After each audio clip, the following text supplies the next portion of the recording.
One of the most powerful features in ThinkCrew is the strip designer. You can create designs, you can create strips, you can create palettes, you can share all of them between different users. Sounds like a lot. It's a little bit. Let's get started. So from within a schedule, if I want to go to the designer, I just click on Manage, Designs. This brings up the Design Manager. Now in the Design Manager, there are three different tabs. There's the Design tab, which we're currently in, the Strips tab, and the Palettes tab. Let me show you what each one of these is. So any particular design actually contains three different kinds of strips, right? There's a regular strip, there's a banner, and there's a day strip. And we can design each one of these individually, or we can use the pre-made public versions that are available to everyone in ThinkCrew. There's also a palette, the different colors that get applied to whether the strip is interior, exterior, day, night. And the reason why ThinkCrew differentiates between design strips and palettes is so that you can reuse these different strips in different designs. So for instance, if I have 5 different designs, but I only want to design 1 or 2 different day strips, I can just design those 1 or 2 different day strips here in the strips and then apply them to different designs. It's an extra level of complication, but it actually saves you time in the long run because you end up designing fewer strips for your schedules. You can also share these designs. So for instance, let's say I want to share this design with my friend Jane Smith. All I need to do is type in her name. There she is. I'm going to select her right there. And then I'm going to click Share. And now this design has been shared with Jane Smith.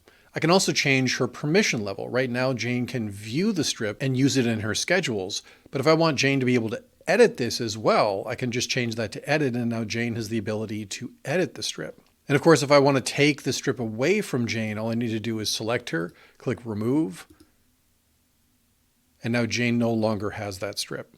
ThinkCrew gives you the ability to share designs, strips, and palettes individually. And when you share a design, any strips or palettes that are in that design are also shared. So in that example, when I shared this design, I was also sharing my MW Colors custom palette that I've created. These strips are actually just all the publicly available ones, so Jane already had those as a natural part of her account. But let's dive in and actually create a strip. So to create a strip, I'm just going to click on the New button right here. That's going to create a new strip. I'm going to rename this strip. And then all I need to do to edit it is click Edit this strip design. Let's do it right now. So this is the strip designer. This is where we're going to actually do the work of creating our different strip designs. And it looks like there's a lot going on here, but don't worry, we're going to explain each one of these different buttons, all the different menu bars, the preview, all this stuff. So let's take this one piece at a time. At the very top here, there's a number of different menu bars. First is the table menu bar, where we're going to make broad edits to the entire strip. Then there is the categories menu bar, which is going to let us control whether or not we're going to add categories like you would do in a shooting schedule. Then there's the field menu bar, where we have control over which fields appear in cells that we've selected. And the last menu bar is the format menu bar. And this is where we're going to control things like font size and bold and alignment and all the different ways we can format a particular cell. Beneath all the menu bars is the preview. This is a live preview of how our actual data looks based on the design which we will create here below. And let me show you a couple things about this preview. The first is that it's resizable. Because the strips in ThinkCrew can be any size at any particular time, it's important for you to be able to see how this design looks at different widths. You can also control which strip you're looking at in your schedule. As I move through these arrows right here, I can actually move through the live data in my strips. Right now, all of our cells are just for scene numbers, so they look a little bit funny, but all the data is actually there beneath. This drop-down right here lets you control how we're going to see this. Are we going to see this as a day strip? Are we going to see this as a banner, or are we going to see this as a traditional strip? The strip that we're going to create today is just a traditional strip, so I'm going to leave it set at strip. And lastly, I can select which one of my boards I'm pulling this live data from. These are the different boards I have in my schedule. You're going to have different names of different boards in your schedule, but you just select the one that you want to see the data from. And lastly, down here at the bottom is the actual design. You can see it's really just a spreadsheet. It's like a table. So if you're used to making call sheets in Excel or Google Sheets, this is going to look pretty familiar to you. And a lot of the tools will work in the same way. It also can be adjusted width-wise. So I can just grab this slider right here and I can move this thing around, make the design any width that I want. There isn't a particular set width to any of the designs. Because basically everything in ThinkCrew is resizable, every strip can be any size at any particular time. So you never need to worry about your design sort of falling off the edge of a page. They're just going to fit themselves. You can see that this has columns, which I can select just by clicking on the column name. And it has rows, which I can select the same way. I can also select individual cells just by clicking on them. And by holding down Command on a Mac or Control on Windows machine, if I click multiple cells, I can select multiple cells at the same time. Let's actually dive into these menu bars, and I'm going to show you what each one of these buttons do. The first menu bar is the table menu bar. This is going to control the sort of larger global settings for the entire table that makes up our strip. A blank design like the one we just created has 6 different columns and 2 rows, and we can change that number to any number of rows and columns that we want simply by adding rows and columns or removing rows or columns that we don't want. To add a column, I'm just going to select a column right here, and then once that column is selected, these buttons will light up, and I have the ability to either add a column, or if I click on the trash can icon, I can actually remove that column that I just added. Same thing for the rows. If I select a row, I can add a row, or I can remove that row. I can also merge these cells together if I want. So let's take this cell and the cell beneath it, and I'm going to merge them together so that it's just one cell as opposed to 2. To do that, I'm just going to click on the merge button right here, and now I have one cell. If I want to undo that and unmerge them, I just click the unmerge button, and now they're unmerged, and now I have 2 cells again. Table margins controls what happens at the edges of our table here inside of the strip. So right now you can see that these lines right here are going up to the edge of this particular strip. If I set the table margins to large for both the left, right, and top, bottom, I can see now that there's extra space in between these cells and the edge of the strip. This isn't used that much in strips, but it is used a lot in banners and daybreaks. So remember that trick when you actually create banners or daybreaks. If I want to undo this, I can just select none on both of these. And now my table goes to the edge of my strip. I can also control the internal width of the table itself. Right now it's set to full width, meaning that it's going to take up as much space as it possibly can. But I can also set this to auto sizing. Auto sizing will size each one of these cells to fit as best it can, but it won't go all the way to the edge. This also can be useful in day strips and banners, but is rarely used in actual strips. You can also use this button right here, Reset All to Auto, to control the width of these particular columns. Right now, these columns are sort of different widths. I'll just go ahead and reset these here so that they are all different. If I click Reset All to Auto, it's going to set the widths of these to automatically fit the content that is inside of them. If I want to go back to use a percentage, which is a width of the entire strip, I click Use Percent, and this goes back to set each one of these columns to be a natural percentage of the total. Both of these can be used when you're creating day strips and banners, but as I said, they're probably used infrequently in actual strips.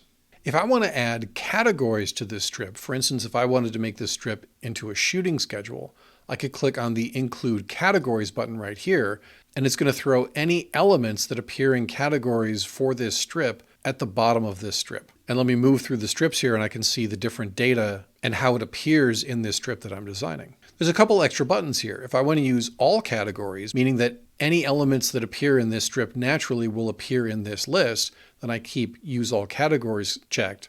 But if I just want to have particular categories show up, I can uncheck this and then select, let's say, only the cast and the background, and only those categories will appear now in my strip. If I want to see all the categories again, I can select all categories. And if I want to see the category names, regardless of whether or not they have actual elements for this strip, I can unclick Skip Empty Categories, and it will add the category names for everything, even if they don't have elements. But the strip we're designing won't be a for shooting schedule, so I'm just going to go ahead and turn this off. The Field menu bar allows you to control which field is being applied to the selected cells. So let's say in this cell right here, I would like the interior-exterior to appear. All I need to do is select it from the content dropdown. And you can see that exterior appears right here. As I move through my strips, you can see that it's now showing the interior and exterior for each strip. Let's say I want in this cell to be the number of pages for this particular strip. I just set it to pages, and now I can see that there's 2/8 pages on this strip. A common thing to do, particularly with pages, is to have text either before or after. So if I wanted it to say pages after the content that's actually in that field, I can just enter it here in the text after. If I wanted that to appear before, I could put it in text before. And of course, I'm not limited to just showing the breakdown fields. I can actually create lists or counts of elements that appear in this strip. So let's select a different cell right here, and then I'm going to set it to element list. And now this is going to create a list of all of the element board IDs that appear in this strip. I can go to different strips right here, and we can see that it's creating a list of all the different cast elements that appear in this strip. And I'm not limited to just board IDs. If I set the list type to name, for instance, now I'm going to get a list of the names of those elements. Or I can have the board IDs and the names. And if I wanted to add text before to let everyone know that these are cast members, now it says cast and the list of cast. I can also create counts of the different elements. So let me select a different cell right here, and we're going to say element count. And now we can see a count of the casts that appear in this strip. If I go to different strips here, you can see that number changes. And much like a list with a count, I have different ways to show this as well. I can have just the number, which is the count. I can have text, and this will apply any text before or text after that appears if there are any elements in this category. A common example of this might be background. So let's set this to background, and then we're going to say BG. Let me go to a strip here that actually has background in it. And now this BG will light up anytime that there are any background in this scene. And if I want to list the number of background after this BG, I can just set it to text count. And now I know that there is one background performer in this strip. And as I go to different strips here, we can see that it turns off entirely when there's no background at all. But when there's background, it'll show me the number of that background when it says BG colon and then the number. And the last menu bar here is the format menu bar. A lot of these items here will look pretty familiar to you. They're commonly used in word processors and spreadsheets that you're used to. Let's fly through a couple of these really quickly. I'm just going to select this cell right here. We can change the font size, make it bold, italic, set the alignment. I can also control capitalization, so whether this should be forced into all uppercase or lowercase or just normal. I can set the vertical text alignment. I can set the line height. So if I wanted to set the line height a little bit higher here so there's more space or less space, I can do that. I'm going to reset that back to normal. I also have control over the borders. So let's say I want to select this cell right here and I don't want there to be a border on the right. I can just turn off right borders, and now there is no border between the two cells. I can also control text wrap. All cells text wrap by default, but I can actually turn that off if I want. All I need to do is select this drop-down right here, click Hide Overflow, and now this will not text wrap. It'll be cut off. You probably don't want this for most strips, but if you do need it, it's there for you. And I'm going to reset this back to text wrap. And much like the table margins, I can control the padding of each one of these cells. I can control the left-right padding, and I can control the top-bottom padding. So you have total control of how this information appears inside of the individual cells. I'm going to reset these back to medium and small. So now that we know how to use all of these different tools up here in the menu bars, let's actually create a real strip. To get started, I'm actually going to select all of the different cells just by clicking on the top left corner here. And I'm going to quickly set all of these to the same piece of information just so that I'm working with sort of a blank slate here. Now that I've got all these cells reset, I'm going to think to myself before I actually make this design and figure out exactly how many rows and columns I'm going to need. This is easier to do at the top of the design than it is to try to go in afterwards after we start merging cells together. So I know in my design that I'm going to need 2 more columns. So I'm going to click the columns button here twice. And now I've got 8 columns and 2 rows. And that's exactly what I need. So the first thing I'd like to add to my strip is a scene number. So I'm going to grab this column right here and I'm just going to move this over because I don't need that much space. I'm going to select 2 of these cells right here and I'm going to merge them together. And then for the field, I'm going to select scene number. And let's go ahead and center that. Then I'd like to create a slug line across the top here. So my first cell is already set to interior exterior, so that's good. The second cell right here I'm going to set to set. And the last cell here I'm going to select day night. And then I don't need this line that appears right here, so I'm going to select set and then go to borders and turn off the right border. Then let's move around the columns right here. So I'm going to move this over here because I don't need so much space for the interior exterior. I'm going to drag this over here a little bit, and then I'm going to drag this in right here. And then for day night, I'm going to right align it. For the 3 cells that appear beneath the slug line, I'm going to turn that whole thing into a description. So I'm going to select Command on my keyboard because I'm on a Mac, but Control if you're on Windows. And with these 3 cells selected, I'm going to merge. And then I'm going to set the content type to description. And I just noticed we have an extraneous line right here appearing right here at the bottom. So I'm going to click on scene number, go to borders, and turn off the bottom border. In general, it's good design practice not to use outside borders that are touching the edge of your strip. ThinkCrew will handle putting lines around the edge of your strip when it's necessary, but for a cleaner look, you can just have lines inside of the strip without having ones actually touching the edges. All right, so the left-hand side of our strip here is actually looking pretty good. I've got a scene number, I've got a slug line, and I've got a description. The next cell I'm going to attack right here is this cell. I'm going to drag this in over here or make it a little bit smaller, and then I'm going to set this to pages. And after pages, I'm going to type PGS, hit enter, and I'm going to apply some borders. I'm going to put a bottom border and a right border, and we're going to center align it. And beneath that, I'm going to select the duration, which is right here, and then we're going to set that to center align, and I'm going to give it a right border. And then for my next column, let's go ahead and drag this over here. And we're going to drag this last column over here as well. I'm going to select these 3 cells up here on the top, and I'm going to merge all 3 of them together. And we're going to turn this into our cast section. So for this, I need to select an element list. Cast is correct, and we're just going to use the IDs. And then let's create a bottom border.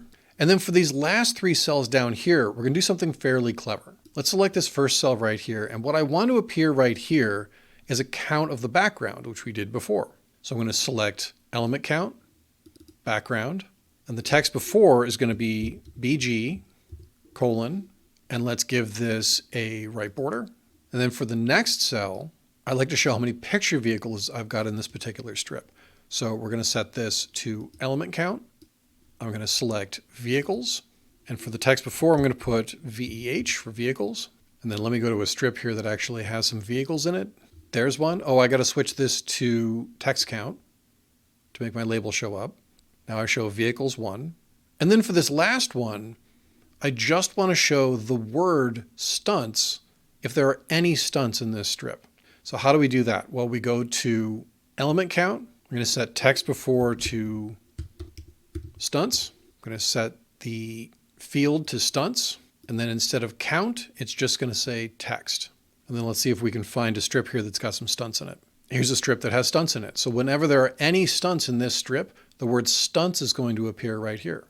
And there you have it. This is a pretty basic strip, but it actually does a lot for us. It shows us whether or not we have background.